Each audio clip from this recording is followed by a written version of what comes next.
မျိုးသားတယောက်ဟာနံရံပေါ်မှာစာသားအချို့ကိုပေါ့ပေါ့ပပရေးသားခဲ့ပါတယ်။ဒါပေမဲ့သူ့ရဲ့လက်ရေးဟာလွန်ခဲ့တဲ့နှစ်ပေါင်းနှစ်သူည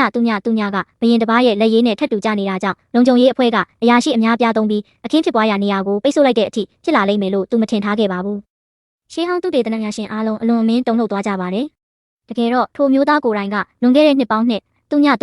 ကဘရင်ကြီးဖြစ်နေတာကိုသူတို့မသိခဲ့ကြပါဘူး။သူဟာနောက်ထပ်တက်တန်းနှစ်ပေါင်းနှစ်သူညပိုနေခြင်းလေလို့ပဲဆူတောင်းခဲ့တာပါနောက်တစ်စက္ကန့်မှာတော့ပကံပြားပြန်တစင်းရုတ်တရက်ပေါ်လာပါတယ်အလင်းနဲ့တစ်ခုကဘရင်ကြီးကိုအနာဂတ်နှစ်ပေါင်းနှစ်သူညစီကိုပို့ဆောင်ပေးလိုက်ပါတယ်သူဘာဖြစ်လို့ဖြစ်မှန်းမသိခင်မှာပဲလူတစုကသူ့နောက်ကိုထူးဆန်းတဲ့စက်ပစ္စည်းတွေကိုစီးပြီးလိုက်နေကြတာကိုသတိပြုမိသွားပါတယ်ရုတ်တရက်ဆိုသလိုသုံးပေးဆိုင်ကတစည်းကကြောက်တုံးတစ်ခုကိုတိုက်မိပြီးဘရင်ကြီးလည်းမြေပြင်ပေါ်ကိုလဲကျသွားပါတယ်သူဟာသူ့ရဲ့အဆောင်တွေကိုချက်ချင်းအော်ဟစ်ခေါ်ယူလိုက်ပါတယ်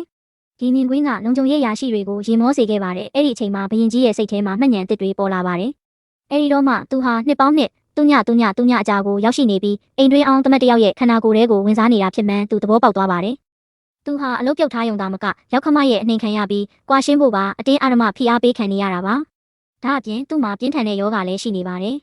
ကံကောင်းထောက်မစွာနဲ့ပဲသူ့ဇနီးကသူ့ကိုလက်မလွတ်ခဲ့ပါဘူးဘရင်ကြီးဟာဒီမျိုးသားရဲ့ကံကြမ္မာကိုပြောင်းလဲပေးဖို့ဆုံးဖြတ်လိုက်ပါတယ်မကြခင်မှာပဲသူ့ဇနီးကသူတန်ရာရသွားလားဆိုတာကိုစိုးရိမ်တကြီးနဲ့ပြေးလာကြည့်ပါတယ်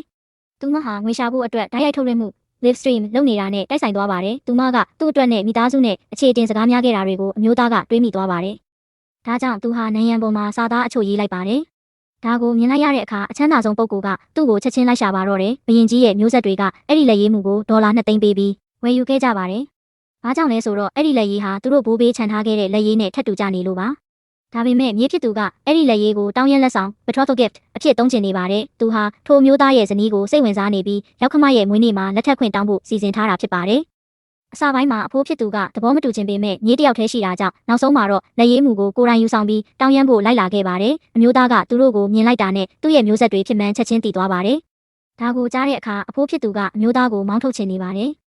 ဇနီးဖြစ်သူကအမျိုးသားဘက်ကနေတဖန်ပြန်လဲကာကွယ်ပေးပြီးသူမနဲ့တစ်ဖက်လူရဲ့မြေးဟာအတန်းဖော်ရီတာဖြစ်ကြောင်းပြောပါတယ်။ရောက်ခမဖြစ်သူကတော့အမျိုးသားဟာဘာစွမ်းရည်မှမရှိတဲ့လူစင်းရဲတယောက်ဖြစ်ပြီးသူမသမီးနဲ့မထိုက်တန်ဘူးလို့ပြောပါတယ်။အဲ့ဒီအချိန်မှာအဖိုးကဘိုးဝပိုင်လက်ရေးမှုကိုထုတ်ပြပြီးဒါဟာလေလံပွဲမှာအနည်းဆုံးဒေါ်လာတန်း20တန်နေလို့ပြောပါတယ်။ဒါပေမဲ့အမျိုးသားကတော့အဲ့ဒါကိုပေါ့ပေါ့ပပရေးခဲ့တာဖြစ်လို့ဘာမှဂရုမစိုက်ပါဘူး။သူ့ရဲ့မျိုးဆက်တွေကသူ့လက်ရေးကိုသုံးပြီးသူ့ဇနီးကိုပြန်တောင်းရမ်းလိုက်မယ်လို့သူမထင်ထားခဲ့ပါဘူး။လမ်းသွားလမ်းလာတယောက်ကတော့အမျိုးသားဟာလမ်းမေးစေးဒေတာဖြစ်လို့ဒီလိုအမှုပညာကိုနားမလည်ဘူးလို့ဆိုပါတယ်။အမျိုးသားဟာကျန်းတိုက်ပုတ်ဝါကိုယူပြီးရေအိုးထဲနှက်လိုက်ပါတယ်။လူတိုင်းကသူ့ကိုစိတ်မနှံ့ဘူးလို့ထင်သွားကြပါတယ်။နောက်တစ်စက္ကန့်မှာတော့သူဟာအဲ့ဒီကျန်းတိုက်ပုတ်ဝါကိုသုံးပြီးကျန်းပြင်ပေါ်မှာစာရေးလိုက်ပါတယ်။ပြီးတော့ဖျောင်းနိုင်တဲ့တိုင်ကိုယူပြီးရေးထားတဲ့စာကိုမိညှိလိုက်ပါတယ်။အဖိုးအိုဟာကျန်းပြင်ပေါ်ကလက်ရေးကိုမြင်လိုက်ရတဲ့အခါမှာတော့ချက်ချင်းဒူးထောက်ကျသွားပါတော့တယ်။အဲ့ဒီအချိန်မှာပဲထိုမျိုးသားရဲ့ပုံရိပ်ဟာသူတို့ဘိုးဘေးနဲ့ထပ်တူကြနေတာကိုသူသတိပြုမိသွားပါတော့တယ်